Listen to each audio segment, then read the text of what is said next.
prosecutor, Philip Hoffman, left no doubt about his intentions for Ramirez. They are murders committed to refer to various other crimes, will be special circumstances, which you've heard about, which makes the defendant eligible in this case for the benefit.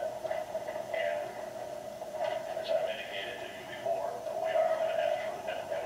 Ramirez was arrested in Los Angeles 4 years ago after an angry mob caught him allegedly trying to steal a car. Only then did they realize he fit the description of LA's grisly nighttime killer, the Night Stalker.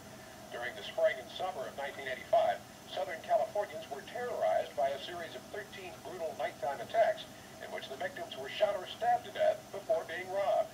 Some of the victims were raped, others mutilated. One person's eyes were gouged out. At some of the crime scenes, satanic symbols were found, and Ramirez is an admitted devil worshiper. The jury listened to 55 days of testimony, which often detailed the gruesome aftermath of the bloody murders. She had received many stab wounds to the upper chest area and the neck, just underneath her chin, and some wounds to her neck. Her throat was cut, and she was obviously dead. Throughout the trial, Ramirez seemed bored and often used the darkness of his sunglasses to eerily peer across the courtroom. His attorneys described him as a two-bit thief.